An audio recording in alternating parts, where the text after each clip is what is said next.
Good morning friends. Simple past tense, इसमें हम rule to rule पढ़ेंगे जो हमारे एग्जाम में आता है। एसबीआई पीओ, एसबीआई क्लर्क, ये एसएससी किसी भी एग्जाम हो, हमें सिर्फ एक नॉर्मल जो स्कूल में पढ़ाया जाता था सिंपल पास्ट टेंस, एक वो था और एक जो हम अभी कॉम्पिटिटिव एग्जाम के लिए पढ़ेंगे। ठीक है, तो हम रूल देखेंगे, क्या रूल हम यूज़ करते हैं इन एग्जाम में, जो क्वेश्चन आते हैं उन पे क्या अप्लाई कर सकते हैं इस टेंस से रिलेटेड। ठीक है, इसका स्ट्रक्चर क्या होगा, कुछ एग्जाम्पल देखेंगे, कुछ रूल हैं, तो फटाफट देख लेते हैं। तो इसका जो स्ट्रक्चर है वो हम स्कूल टाइम से पढ़ते आ रहे हैं। वो क्या है, सब्जेक्ट प्लस में वर्ब की सेकंड फॉर्म। ठीक है, सब्जेक्ट क्या हो सकता है, सिंगुलर भी हो सकता है, प्लूरल भी हो सकता है। ठीक है, और वर्ब की फॉर्म हमारी सेकंड आएगी यहाँ पे। ये तो हो गया इसका स्ट्रक्चर। तो सबसे पहला रूल है कि जो एक्शन फिनिश हो चुके हैं, जो काम कंप्लीट हो चुका है, ठीक है, कहाँ पे, पास्ट में, या जो भी काम कंप्लीट हो गया वो पास्ट में ही हो जाएगा, तो उसके लिए हम सिंपल पास्ट टेंस यूज करते हैं। सिंपल पास्ट टेंस में हम वर्ब की सेकंड फॉर्म यूज करते हैं। काफ़ी टीचर इसको अलग तरीके से बताते हैं, टाइम और टेंस काइंड ऑफ, मतलब इस चीज़ को लेके। लेकिन अपन सीधा कॉन्सेप्ट रूल पढ़ेंगे ना यार, वो ठीक है आप कर सकते हो, लेकिन अपन डायरेक्ट रूल टू रूल देखेंगे। ठीक है, अब जैसे ये एग्जाम्पल है, I met your brother yesterday. बात कब की कर रहा है, यस्टरडे। ठीक है, और किससे मिला, उसके ब्रदर से, आपके भाई से। तो कब मिला, यस्टरडे को। यस्टरडे को मिला, पास्ट की बात होगी। पास्ट में हम सेकंड फॉर्म यूज करेंगे सब्जेक्ट के साथ में, वर्ब की सेकंड फॉर्म। तो ठीक है, मैट है यहाँ पे लगा रखे। नेक्स्ट एग्जांपल देखो, I took dinner at 9 PM last night. काम खत्म हो चुका है ये, ठीक है, लास्ट नाइट में इसने डिनर किया था 9 PM पे, तो यहाँ पे आ गया टुक, सेकंड फॉर्म हमने यूज की। सी बोट ए कार 2 weeks अगो। 2 वीक पहले, ठीक है, 2 सप्ताह पहले इसने कार खरीदी थी, तो ये पास्ट की बात है, तो यहाँ पे सेकंड फॉर्म। ये हम स्कूल से ही पढ़ते आ रहे हैं, कोई बड़ी बात नहीं। लेकिन जब कोई लंबा क्वेश्चन आता है ना, ऐसा जो सनका दे, दिमाग खराब कर दे, वहाँ पे हम फंसते हैं। ये तो स्कूल से ही पढ़ते आ रहे हैं, कोई दिक्कत नहीं है इनको करने में। My father went to Russia last year. ठीक है, माई फादर हम यहाँ पे गो वेंट कौन, ठीक है, तो ये यूज करेंगे सेकंड फॉर्म। उसके बाद काफ़ी टाइम हमने काफ़ी टीचर से पढ़ा है टाइम और टेंस। हम टाइम के अकॉर्डिंग टेंस यूज करते हैं, वर्ब यूज करते हैं उसमें। ठीक है, हमें ये पता चलता है कि इस टाइम से हमें ये पता चलता है ये बात पास्ट की है, प्रेजेंट की है, फ्यूचर की है। तो ऐसे ही जब भी हम कोई भी टेंस पढ़ते हैं तो उसमें क्या होता है कि कुछ ऐसे हमें रूल, कुछ टाइम एक्सप्रेशन दिए होते हैं जिससे हम पता लगाते हैं कि ये कौन से टेंस में आ रहा है, कौन से टाइम की बात कर रहा है। ठीक है, उन वर्ड से हमें ये पता लग जाता है। तो ये कुछ time expression of finish action in past, ये टाइम एक्सप्रेशन वर्ड हैं जो एक्शन, जो काम पास्ट में हो चुका है उसको शो करते हैं। ठीक है, अब देखो ये क्या क्या है, yesterday, yesterday morning, evening, the day before yesterday, ago, the other day, just now, last night, last week, last month, last year, in 1991, in July, any past day. तो जब भी आप ये वर्ड देखोगे तो आपको ये पता चलेगा कि ये जो एक्शन हो रहा है, ये जो टास्क हो रहा है, ये पास्ट में हो चुका है। ठीक है, मतलब हो नहीं रहा है, ये हो चुका है। ये वर्ड जहाँ पे आपको सेंटेंस में दिख जाए, वहाँ पे भी ये सब वर्ड आ जाएं, तो वहाँ पे हम simple past tense second form use करते हैं। ठीक है, फॉर एग्जाम्पल कुछ एग्जाम्पल हम वो देख लेते हैं। Hyeon and the other descendant leaders have taken shelter at the church last month after the authority ordered their arrest. से पहले हम यहाँ पे टाइम एक्सप्रेशन की बात करेंगे कि क्या कोई जो हमने वर्ड पढ़े हैं टाइम एक्सप्रेशन वाले वो आ रहा है। ठीक है, उससे हमें यहाँ पे हिंदी करने की जरूरत नहीं है आपको सेंटेंस की, सिर्फ हमें रूल टू रूल पहले चलना है, उसके बाद सेंस को देखना है, एक्सप्रेशन देखना है कि भाई सेंटेंस में कहना क्या चाह रहा है। ठीक है, तो यहाँ पे हमने देखा कि लास्ट मंथ की बात हो रहा है, जो टाइम एक्सप्रेशन जो वर्ड आया था उसमें हमने देखा लास्ट मंथ था, बिल्कुल था। ठीक है, हमें ये नहीं देखना वो था या नहीं था, वो सब हमें बेसिक याद करने हैं। ठीक है, उसके हिसाब से ये टेंस में हम वर्ब की सेकंड फॉर्म यूज़ करेंगे। लेकिन यहाँ पे तो हैव टेकन यूज हो चुकी है, तो ये हमारी यहाँ पे चेंज हो जाएगी, हैव कट जाएगी, टेकन कट जाएगी और टुक यूज हो जाएगी। ठीक है, तो ये हमारा सेंटेंस ठीक हो जाएगा जब हम इसको चेंज कर देंगे। उसके बाद ये एग्जाम्पल है, सेंटेंस में ना पॉइंट ये था कि हमें जब एग्जाम में ऐसा कोई सेंटेंस दिखता है एरर फाइंड आउट करने का, तो हमें डायरेक्ट कुछ ऐसे रूल जो पता होने चाहिए इंग्लिश ग्रामर के, कि हमें देखते ही पता चल जाए कि हाँ यहाँ पे ये गलत था। हमने देखा सेंटेंस में देखते ही कि हाँ लास्ट मंथ मतलब तो सेकंड फॉर्म मतलब पास्ट की बात हो रही है, तो यहाँ पे तो हैव प्लस वर्ब की थर्ड फॉर्म यूज़ कर रखी है, तो ये गलत हो जाएगा, यहाँ पे टुक आ जाएगा। काइंड ऑफ मेरा कहने का मतलब ये है कि ऐसे रूल हमें अप्लाई करने आने चाहिए। ये नहीं हम इसको पूरा पढ़ रहे हैं, पढ़ भी लिया ठीक है एक बार, और फिर दोबारा से पढ़ रहे हैं और फिर देख रहे हैं, नहीं वो फिर टाइम वेस्टिंग वाली बात है। अब ये एग्जाम्पल है, I have boat this house in 1970 for 2 lakh.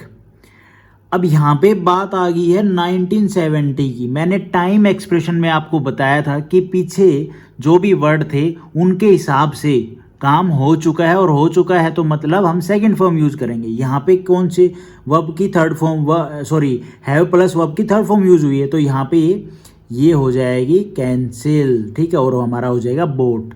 Second form हमारा बोट ही होता है, ठीक है। ऐसे ही हमें ये चीज़ें पहचाननी है, ये हम वहाँ पे एग्जाम में गिवन होती हैं, लेकिन हम इन चीज़ों को देखते नहीं, हम सिर्फ सेंटेंस पढ़ने लग जाते हैं और फिर बाद में देखते हैं कि सोचने बैठते हैं कि रूल कौन सा अप्लाई होगा यहाँ पे। तो थोड़ा सा टाइम वेस्टिंग वाली बात है और एग्ज़ाम में नहीं बन पाती। अब जैसे ये एग्जाम्पल है, I have had lunch 1 hour ago. अब यहाँ पे जो हैड है हमारी ये मेन वर्ब है, और हेल्पिंग वर्ब कौन सी है, हैव, ठीक है।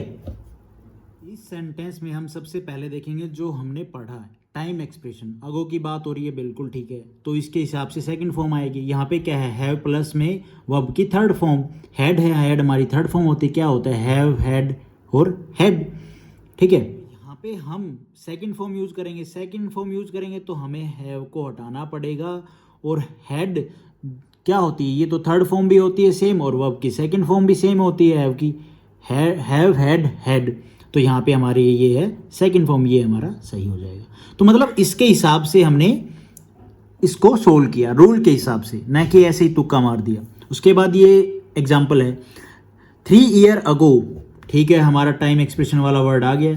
N earthquake had destroyed their city, the people are still rebuilding their lives. Sentence का कभी भी हिंदी में नहीं देखना है कि ये पास्ट की बात कर रहा है, फिर यहाँ पे भैया डिस्ट्रॉयड हो गया ये वो, नहीं। सिंपल सा रूल है, जो रूल के हिसाब से पहले अप्लाई करो, उसके बाद हमें सेंस देखनी है कि कहीं पे भी हमें ये लगे रूल अप्लाई करने के बाद भी डाउट लग रहा है क्वेश्चन में। तो यहाँ पे अगो है, अगो के हिसाब से हमारी सेकंड फॉर्म आएगी, सेकंड फॉर्म आएगी तो देखो भैया, N earthquake had destroyed, had plus में वर्ब की थर्ड फॉर्म दे रखी है, तो भैया हैड नहीं आएगा, destroyed second form third form same होती है, तो हमारा हो जाएगा डिस्ट्रॉयड, तो ये हमारा हो जाएगा सही, यहाँ पे हैड नहीं आएगा बस। उसके बाद है, I have seen that film last year but I do not remember it's story.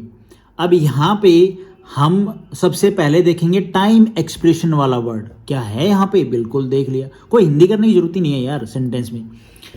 तो इसके हिसाब से लास्ट ईयर के हिसाब से सेकंड फॉर्म आएगी, सेकंड फॉर्म यहाँ पे क्या गिवन है हमें, हैव प्लस में वर्ब की थर्ड फॉर्म सीन गिवन है, तो इसको कैंसिल कर दो, सीन की जगह सेकंड फॉर्म क्या आ जाएगी, सो, तो हमारा ये एग्जाम्पल सही हो जाएगा।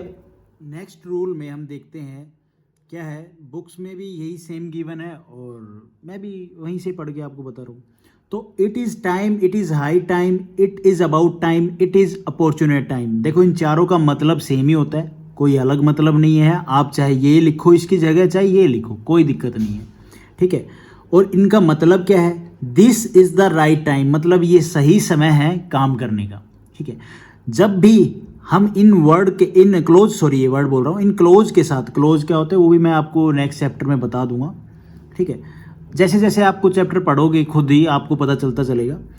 जब भी इन क्लोज के साथ में हम, जब भी क्या इनके साथ जुड़ता ही क्या रूल है, सब्जेक्ट प्लस में वर्ब की सेकंड फॉर्म, और ये जुड़ने के बाद इनका क्या मतलब हो जाता है, ए लिटल लेट, मतलब अभी देरी हो चुकी है, अभी हमें ये काम कर लेना चाहिए। ये जो भी है, ये जो क्लोज है और ये जो हमारा स्ट्रक्चर है ना, सब्जेक्ट प्लस में वर्ब की सेकंड फॉर्म, ज़रूरी नहीं होता है भाई कि सेकंड फॉर्म हम एज ए पास्ट में ही यूज़ करते हैं। काफ़ी ऐसे, इंग्लिश बहुत बड़ी है यार, ऐसी बात नहीं है। तो उसमें आप देखोगे काफ़ी बार जो सेकंड फॉर्म है वो हम ऐसे जगह यूज़ करते हैं कि आपको फील नहीं होगा कि वो पास्ट की बात कर रहे हैं। अब जैसे इसमें ही हम बात करेंगे, देखो एग्जाम्पल देखो यहाँ पे आप, it is high time I go to bed. क्या ये सेंटेंस सही है? स्ट्रक्चर के हिसाब से देख लेते हैं। हमारे पास इट इज़ हाई टाइम है, ठीक है, सब्जेक्ट वर्ब की सेकंड फॉर्म होनी चाहिए, तो it is high time, subject हमारा आई है, वर्ब की ये सेकंड फॉर्म नहीं है, ठीक है, टू बेड, तो यहाँ पे हमारा क्या आ जाएगा? वेंट आ जाएगा। अब इसका मतलब ये नहीं हुआ कि ये सही टाइम है, मैं बेड पे चला गया था सोने, नहीं नहीं नहीं नहीं, यहाँ पे ये यही चीज़ समझनी है कि ये सही समय है क्या कि मेरे सोने का। मतलब ये सेंस के हिसाब से ये कहना चाह रहा है कि भैया ये राइट टाइम है, थोड़ी वो देरी हो चुकी है, मुझे अब बेड पे जाना चाहिए। मतलब तो यही है, ए लिटिल लेट। बात तो पास्ट में होगी ना कि वो देरी तो हो चुकी है। मान लो उसको सोना था 8 PM पे, ठीक है, और उसका टाइम हो गया 8:15, ठीक है, तो वो जो टाइम जिस पे उसको सोना था वो तो जा चुका है, पास्ट में हो चुका है ना। लेकिन अभी ये बंदा क्या कह रहा है? It is high time I went to bed, कि ये सही टाइम है, मुझे जाके सो जाना चाहिए। सो जाने की बात तो नहीं है, ये मैं खुद ही बोल रहा हूँ, लेकिन मुझे बेड पे जाना चाहिए, ये बात यहाँ पे बोली जा रही है। अब जैसे कि ये सेंटेंस है, it is high time I left, तो ये सेंटेंस वैसे ठीक है, सब्जेक्ट है यहाँ पे, ये स्ट्रक्चर के हिसाब से ठीक है, वर्ब की सेकंड फॉर्म है, लेकिन ये ही इसका गलत वर्जन लिख रखा है मैंने, देखो, it is high time I could leave, तो ये तो गलत हो जाएगा। सेकंड फॉर्म कहाँ पे है? ये कुड शुड भी, ये सॉरी कुड भी सेकंड फॉर्म होती है, लेकिन मैं ये आपको नेक्स्ट चैप्टर में बताऊंगा कि इनका भी क्या रोल होता है सेकंड फॉर्म से और यहाँ पे क्या रिलेशन होता है। लेकिन यहाँ पे हम क्या करेंगे, इसको इसमें चेंज कर देंगे आई लेफ्ट। मतलब क्या है इस स्ट्रक्चर का? कहने का मतलब ये है कि वो एक टाइम जहाँ पे आपको वो काम करना था सही टाइम पे, वो नहीं हुआ, उसमें देरी हो चुकी है, मतलब वो पास्ट में जा चुका है वो टाइम, तो वहाँ पे हम इस स्ट्रक्चर को यूज़ करते हैं, इन क्लोज को यूज़ करते हैं, यहाँ पे ये स्ट्रक्चर परफॉर्म करते हैं, ठीक है। तो आपको जब भी एग्जाम में ऐसा कुछ दिखे, it is high time, it is about time, it is opportune time, तो इनका मतलब तो सेम ही होता है, दिस इज़ राइट टाइम। चाहे आप इट इज़ हाई टाइम की जगह इट इज़ अपॉर्चुनेट टाइम लिख दो, कोई दिक्कत नहीं है, ठीक है। अब जैसे कि भैया ये एग्जाम्पल एक और है, देख लेते हैं। It is high time we should prepare for bank PO। सबसे पहले हम स्ट्रक्चर देखेंगे, it is high time, subject plus में वर्ब की सेकंड फॉर्म, ठीक है, सब्जेक्ट हमारा वी है, वर्ब की सेकंड फॉर्म यहाँ पे है, लेकिन इसके साथ में शुड भी गिवन है, तो ये हमारा गलत हो जाएगा, ठीक है जी, काट दो इसको, प्रीपेड आ जाएगा हमारा। अब इसका मतलब भी तो हमें पता होना चाहिए ना, ये सही समय है, हमें क्या करना चाहिए, बैंक PO के लिए प्रीपेड करना चाहिए, ठीक है, पढ़ना चाहिए, तैयारी करनी स्टार्ट करनी चाहिए, क्योंकि देरी हो चुकी है।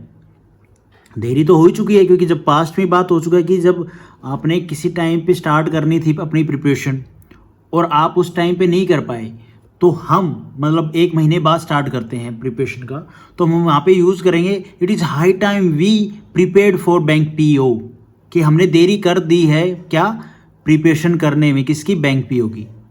ये बात हो गई यहाँ पे। मतलब सेंटेंस यही था कि भाई it is high time we should prepare for bank PO, तो हमने यहाँ पे स्ट्रक्चर अप्लाई किया, स्ट्रक्चर किया तो सब्जेक्ट के साथ में वो की सेकंड फॉर्म आएगी, तो शुड हट जाएगा, शुड भी सेकंड फॉर्म ही होती है, लेकिन मैं आपको बताऊंगा दूसरे टाइप में जब चैप्टर पढ़ेंगे। तो यहाँ पे प्रिपेयर की जगह प्रिपेयर्ड आ जाएगा।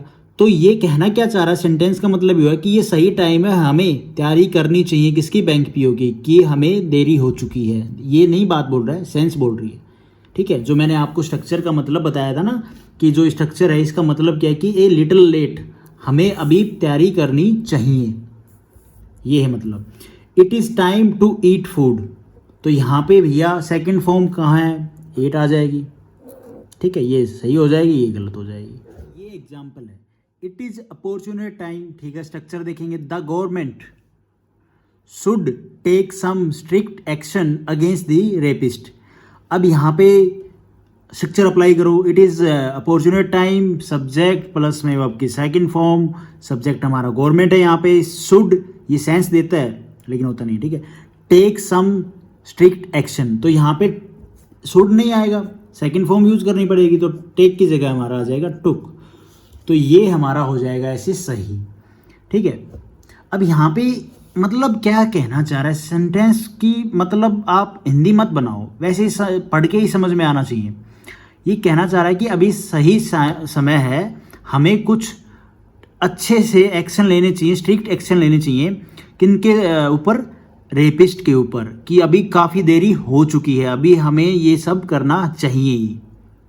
तो मतलब ये है यहाँ पे ये सेंटेंस पास्ट की बात नहीं कर रहा है, ये बात तो कर रहा है कि भाई एक्शन लेना चाहिए हमें अभी। लेकिन पास्ट यहाँ पे क्या शो कर रहा है? पास्ट कहाँ पे यूज़ हो रहा है? पास्ट कर रहा है कि हमें वो देरी हो चुकी है, अभी हमें ये करना चाहिए। तो जो वो देरी हो चुकी है ना, वहाँ पे हम कह सकते हैं कि जो पास्ट है, पास्ट वाली सेंस हमें यहाँ पे नज़र आ रही है। उसके बाद जो नेक्स्ट रूल है वो है हैबिट ऑफ पास्ट। स्ट्रक्चर क्या है? सब्जेक्ट प्लस में यूज टू तो मॉडल होता है यार, कैन, कोड, में, माइट, यूज टू, चलो देखते हैं। प्लस में वर्ब की फर्स्ट फॉर्म, यहाँ पे सेकंड फॉर्म नहीं यूज होगी। अब आ जाओ इसका थोड़ा सा स्ट्रक्चर को एक्सप्लोर करते हैं। यहाँ पे यूज टू की बात हो रही है। हैबिट ऑफ पास्ट मतलब क्या होता है कि यार मैं वो काम किया करता था, मैं बचपन में वो काम किया करता था, मेरे ने वो काम किया बचपन में, मैंने उस टाइम पे वो काम किया। तो वो थी हैबिट ऑफ पास्ट, कि मैं पास्ट में उस चीज़ की हैबिट थी मुझे, मैं वो काम करता था। ठीक है, ये जो रूल है इसको मैंने बता दिया आपको। मीनिंग तो इसका यही है। स्ट्रक्चर के हिसाब से सब्जेक्ट प्लस में यूज टू प्लस में वर्ब की फर्स्ट फॉर्म। अब ये यहाँ पे फर्स्ट फॉर्म क्यों यूज हुई भाई? सेकंड फॉर्म यूज होनी थी। काफ़ी कहेंगे कि भाई टू के साथ में वर्ब की फर्स्ट फॉर्म यूज़ करते हैं, लेकिन ऐसा नहीं है। यहाँ पे क्या है, ये तो मॉडल है, ये आप सब भी जानते हैं, कैन, कुड, में, माइट, यूज टू। ठीक है, यूज टू, हाँ ये मॉडल है। मॉडल के साथ में हम वर्ब की फर्स्ट फॉर्म यूज़ करते हैं। ये रूल हमने पढ़ा है, बिल्कुल ठीक है। हम यहाँ पे यही चीज़ अप्लाई कर रहे हैं। ठीक है, यहाँ पे हम सेकंड फॉर्म यूज़ नहीं कर रहे हैं। लेकिन जो ये पूरा स्ट्रक्चर है ना, ये पास्ट की हैबिट बताने के लिए है, और यहाँ पे हम यूज टू प्लस में वर्ब की फर्स्ट फॉर्म ही यूज़ करेंगे, सेकंड फॉर्म यूज़ नहीं करेंगे। लेकिन जो ये स्ट्रक्चर है, जो ये फॉर्म है हमारा, ये हमें पास्ट की हैबिट बताएगा। ठीक है, अभी एग्जांपल देखो। एग्जांपल है I use to eat sand in childhood. तो बिल्कुल ठीक है, ये वर्ब की फर्स्ट फॉर्म है, ये यूज टू है, ये हमारा सब्जेक्ट है, बिल्कुल ठीक है। अगर यहाँ पे 8 आ जाता तो हमारा गलत होता। ठीक है, ये क्या है? पास्ट की बात बता रहा है, लेकिन हम तो स्ट्रक्चर रूल अप्लाई करें, हमें तो रूल पता होना चाहिए। एग्जाम में रूल मैटर करता है क्वेश्चन में। तो रूल तो हमारा क्या है? सब्जेक्ट प्लस में वर्ब, यूज टू प्लस में वर्ब की फर्स्ट फॉर्म। लेकिन जो ये सेंटेंस ये पास्ट की बात कर रहा है कि पास्ट में मैं क्या मिट्टी खाया करता था। She use to play guitar in college. तो हमारा स्ट्रक्चर क्या है, रूल क्या है? She subject, use to plus में वर्ब की फर्स्ट फॉर्म, प्ले है, गिटार इन कॉलेज। तो मतलब क्या है, उसकी पास्ट में हैबिट थी क्या, कॉलेज में गिटार बजाने की। ठीक है, ये बात तो पास्ट की कर रहा है, लेकिन रूल हमारा क्या है, फॉर्म ये वर्ब की सेकंड मत लगा देना भाई, ये वर्ब की फर्स्ट फॉर्म आएगी। यहाँ पे मैं आपको 2 चीज़ बताऊंगा। देखो, एक हैबिट ऑफ पास्ट में हम यूज टू के साथ में वर्ब की फर्स्ट फॉर्म यूज़ करते थे। ठीक है, ये यूज टू को हम पास्ट में यूज़ कर रहे हैं हैबिट ऑफ पास्ट के लिए।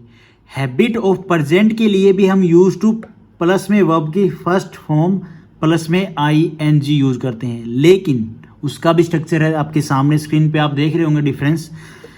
तो दोनों में डिफरेंस यही है, यहाँ पे सब्जेक्ट प्लस में यूज टू प्लस में वर्ब की फर्स्ट फॉर्म ये बताएगा हमें हैबिट ऑफ पास्ट। और जब सब्जेक्ट के साथ में बी की फॉर्म आ जाए, बी की फॉर्म आपको पता है, आपने स्कूल में पढ़ा होगा, is, am, are, was, were, be, being. ठीक है, बीन।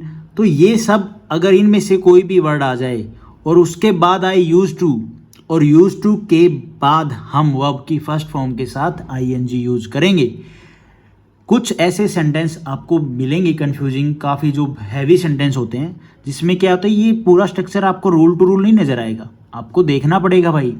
मैं आपको आगे एग्जाम्पल करेंगे सोल्व, तो उसमें आपको और भी अच्छे से क्लियर हो जाएगा। जैसे ये एग्जाम्पल है, I use to Gamble. Structure देख लो भाई, सब्जेक्ट, यूज टू, वर्ब की फर्स्ट फॉर्म। ठीक है, तो ये क्या है, पास्ट की हैबिट बता रहा है। और यहाँ पे इसका मतलब क्या है कि भाई मैं पास्ट में जुआ खेला करता था। अब आ जाओ सेकंड एग्जांपल पे, आई एम, आगे ना बी की फॉर्म, यूज टू गैम्बल, ये यहाँ पे गलत हो जाएगा, ये यहाँ पे वर्ब की फर्स्ट फॉर्म है, यहाँ पे गलत हो जाएगा। अब यहाँ पे ये हैबिट ऑफ प्रेजेंट बता रहा है। ठीक है, तो I am use to gambling आएगा, यहाँ पे ING यूज होगी एज ए स्ट्रक्चर, जो हमारा स्ट्रक्चर है गिवन है उसके हिसाब से। ठीक है, तो ये हमारा सेंटेंस ठीक हो जाएगा, ये गलत हो जाएगा। सिंपल पास्ट टेंस में अब तक हमने 3 रूल पढ़े हैं, ठीक है। यूज टू वाला, जिसमें यूज टू हमने habit of past, habit of present की भी देख ली साथ में। फिनिश एक्शन और it is high time, it is time, वो वाला जो रूल है वो हमने देख लिया, ठीक है। अब उसके बाद हम देखते हैं इंटेरोगेटिव और नेगेटिव। इंटेरोगेटिव और नेगेटिव में हम डिड जो है वो हेल्पिंग वर्ब के रूप में यूज़ करते हैं, ठीक है। अब इनका स्ट्रक्चर देख लेते हैं। जो इंटेरोगेटिव है, जो हम क्वेश्चन करेंगे, इंटेरो मतलब क्वेश्चन करेंगे ना, पूछेंगे कि भाई ये चीज़ क्यों है, क्वेश्चन पूछ रहे हैं कि डिड सी ईट, उसने खाना खा लिया या नहीं खाया है, ठीक है। तो वो सब चीज़ें, तो स्ट्रक्चर क्या है, डिड प्लस में सब्जेक्ट प्लस में वर्ब की फर्स्ट फॉर्म। अब आप पूछोगे भैया आगे एक बार ये भी देख लेते हैं, फिर ये वर्ब की फर्स्ट फॉर्म का वाला सिस्टम देखेंगे, यहाँ पे वर्ब की फर्स्ट फॉर्म क्यों यूज़ हो रही है। नेगेटिव में क्या है, सब्जेक्ट प्लस में डिड प्लस में नोट प्लस में वर्ब की फर्स्ट फॉर्म, वही जो हम स्कूल में पढ़ते थे, ठीक है, वही चीज़ है। लेकिन हमें ये पता करना कि यहाँ पे वर्ब की फर्स्ट फॉर्म क्यों भाई, क्यों यूज़ कर रहे हैं हम। फर्स्ट फॉर्म है, यहाँ पे वर्ब की सेकंड फॉर्म क्यों नहीं आई। देखो यहाँ पे हम पहले ही डिड यूज़ कर रहे हैं, डिड पहले ही सेकंड फॉर्म होती है, ठीक है। डू, डिड, डन, वो वाला सिस्टम, डूइंग, डज, ये 5 वर्ब की फॉर्म जो हम पढ़ते हैं स्कूल टाइम में, तो 3 ही पढ़ते थे, ठीक है। तो ये हमारा स्ट्रक्चर है इंटेरोगेटिव का, ये नेगेटिव का। हमने पता कर लिया कि वर्ब की फर्स्ट फॉर्म क्यों नहीं, कि एक बार जब हम डिड की form use, second form use कर लेते हैं तो दोबारा उसको हमें यूज नहीं करना है। एग्जांपल देख लो भाई, डिड सी ईट फूड, तो यहाँ पे वर्ब की फर्स्ट फॉर्म यूज हो रही है। और नेगेटिव में देख लेते हैं, सी डिड नॉट ईट फूड, यहाँ पे ये क्वेश्चन कर रहा है, यहाँ पे ये बता रहा है कि उसने खाना नहीं खाया है, तो यहाँ पे भी हम डिड के साथ में यहाँ पे वर्ब की फर्स्ट फॉर्म यूज कर रहे हैं। एक और एग्जांपल देख लेते हैं, did she go to college, तो ये पूछ रहा है भैया, तो यहाँ पे वर्ब की फर्स्ट फॉर्म यूज हो रही है, गो, ना कि वेंट यूज हुई। डिड हम यहाँ पे यूज कर चुके हैं सेकंड फॉर्म। अब नेगेटिव में देख लो, इसको नेगेटिव में बना दो, सी डिड, ये तो स्कूल टाइम में हम करते आए हैं, कोई बड़ी बात नहीं है। गो टू कॉलेज, ठीक है। उसके बाद जो नेक्स्ट रूल है वो, ये जो भी वर्ड आप देख रहे हो ये सब होते हैं आई विश, कि अगर मैं ये होता, मतलब आप एक सोच रहे हो चीज़ कि अगर होता, कल्पना कर रहे हो, ठीक है, कि भाई आप सोच रहे हो कि काश मैं ये चीज़ होता। तो इन वर्डों के साथ में हम वर्ब की सेकंड फॉर्म यूज़ करते हैं। कैसे, थोड़ा और बता देता हूँ।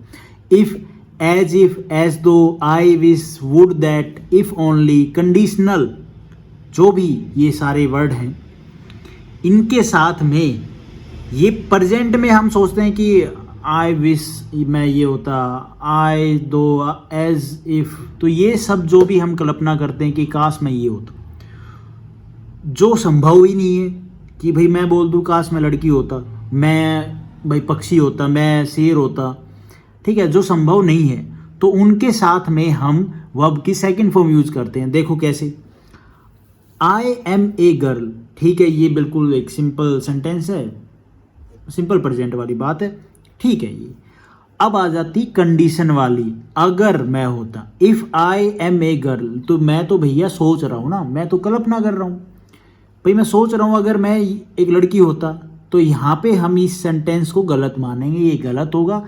इसका क्या बनेगा, देखो सेकंड फॉर्म यूज होगी, सेकंड फॉर्म क्या होगी यहाँ पे, if I were a girl. अब यहाँ पे आप ये मत सोचना ये आई है मतलब सिंगुलर है तो वाज यूज होगा, ये भी मैंने आपको पहले बताया है कि आई प्लूरल होता है, और क्यों होता है वो भी मैंने आपको बताया, ठीक है।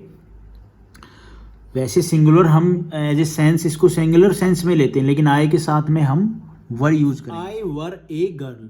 तो यहाँ पे क्या है कि हम ये बंदा क्या कर रहा है, ये कल्पना कर रहा है ना कि काश मैं एक लड़की होता, लेकिन नहीं हो सकता, संभव ही नहीं है। तो यहाँ पे हम क्या सेंटेंस को सही करने के लिए क्या करेंगे, क्या स्ट्रक्चर यूज करेंगे, if I were a girl होगा, वर यूज करेंगे, वॉज मत यूज कर देना भाई, गलत हो जाएगा, तो वर सही होगा, ठीक है, वर। जैसे ये है, if I become a bird, संभव तो नहीं है भैया, अब तो आप इंसान हो या जो भी हो, लेकिन अगर आप सोच रहे हो कि मैं ये होता, काश मैं ये, प्रेजेंट में सोच रहे हो ना, तो ये तो गलत हो जाएगा। यहाँ पे हम क्या यूज करेंगे, if I become a bird, second form use करेंगे भाई, ठीक है। He ordered me as if he give me a salary. अब यहाँ पे क्या कर रहा है भैया, ये जनाब ऑर्डर कर रहा है, ठीक है। अब मैंने आपको ऊपर बताया कंडीशन वाले में, यहाँ पे इफ एज इफ वाली कंडीशन आ रही है, he ordered me as if he gave me a salary, यहाँ पे गिव्स की जगह गेव आएगा, सेकंड फॉर्म यूज हो रही है। तो ये रूल भी आप थोड़ा ध्यान रखना, ये भी एग्जाम में काफ़ी बार इस टाइप के क्वेश्चन बन जाते हैं। बाद जो नेक्स्ट रूल है वो है indirect speech and reporting verb. Past tense में हम सेकंड फॉर्म यूज करेंगे। अब ये इनडायरेक्ट स्पीच और रिपोर्टिंग वर्ब क्या है, देखो एग्जाम्पल लेना सिंपल सा। तो एक तो होता है डायरेक्ट, डायरेक्ट मान लो आप किसी बंदे से बात कर रहे हो, ठीक है, वो होगी डायरेक्ट। इनडायरेक्ट मतलब उस बंदे ने एक मैसेज भेजा किसी के थ्रू और वो मैसेज आपके पास आया, ठीक है, तो मतलब इनडायरेक्ट वे से आया ना आपके पास, उसने तो डायरेक्ट नहीं भेजा, तो वो हो गया इनडायरेक्ट। एक मतलब बात बताई मैंने डायरेक्ट इनडायरेक्ट की। स्पीच की क्या है, अब देखो मैं अगर बोलता हूँ कि भाई मैंने आपसे कहा डायरेक्ट टू डायरेक्ट में कि भाई ये चीज़ ऐसे होनी चाहिए, ठीक है, अब लेकिन आप ये करते हो कि भाई मैं आपके सामने नहीं हूँ, लेकिन आप मेरा नाम लेके मतलब सेड कि उसने बोला, तो ये हमारी इनडायरेक्ट स्पीच हो जाएगी, लेकिन उसने डायरेक्ट थोड़ी ना बोला है। रूल में क्या स्ट्रक्चर है देखो, सेकंड फॉर्म, ठीक है, प्लस में that, WH family word if whether, plus में वर्ब की फर्स्ट फॉर्म सॉरी वर्ब कौन सी आएंगी, ये आएंगी हमारी सेकंड फॉर्म, ये नहीं आएगी, ठीक है। Is, am, are, have, has, have, first fourth form, can, will, shall में इनकी जगह ये हमारी वर्ब यूज होंगी सेकंड फॉर्म में, ठीक है। अब देखो एग्जाम्पल आप देखोगे तो और भी आपको अच्छे से क्लियर होगा। ये हमारी हो गई इनडायरेक्ट स्पीच। ही सेड, उसने फेस सामने आके तो नहीं बोला ना face to face, he said मतलब उसने बताया, उसने बोला था। दैट स्ट्रक्चर आ गया, दैट सेकंड फॉर्म हमारी सेड है, उसके बाद दैट, दैट के हिसाब से WH फैमिली वर्ड, ठीक है, ही इज ए स्टूडेंट। अब यहाँ पे जनाब हो रहा है यूज क्या, फर्स्ट फॉर्म, इज की जगह वॉज वर हम यूज करेंगे सब्जेक्ट के हिसाब से, सब्जेक्ट सिंगुलर है प्लूरल, ठीक है।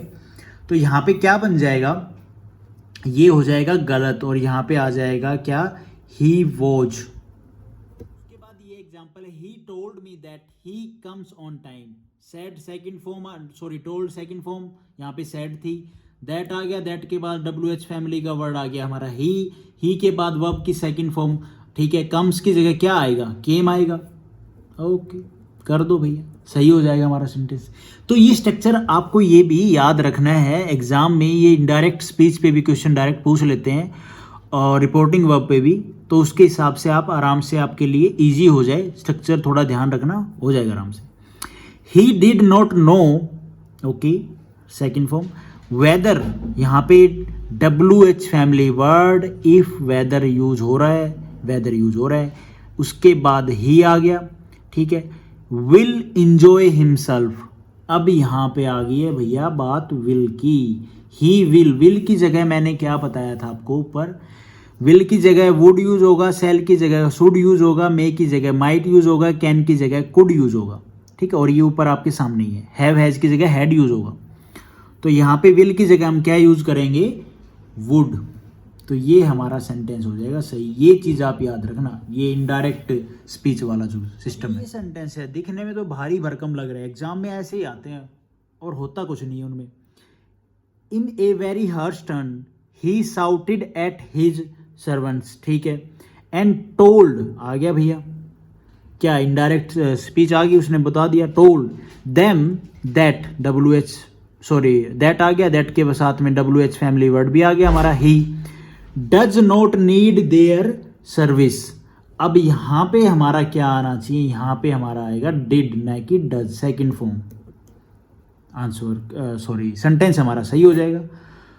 तो मतलब यही चीज़ आपको एक बार पढ़ने पे ही आपको समझ में आना चाहिए कि सेंटेंस में क्या चीज़ हो रही है, क्या कॉन्सेप्ट लग सकता है, क्या रूल अप्लाई हो रहा है, क्या कहना चाह रहा है, पास्ट टाइम कौन से की बात कर रहा है सेंटेंस में, तो वो सब चीज़ें। सिंपल पास्ट टेंस के कुछ रूल, होप आपको आपकी स्टडी में हेल्प करेंगे। मैंने अपने वे में बेस्ट बताने की कोशिश की। Thank you for watching this video. Channel को थोड़ा सपोर्ट करें। Thanks guys.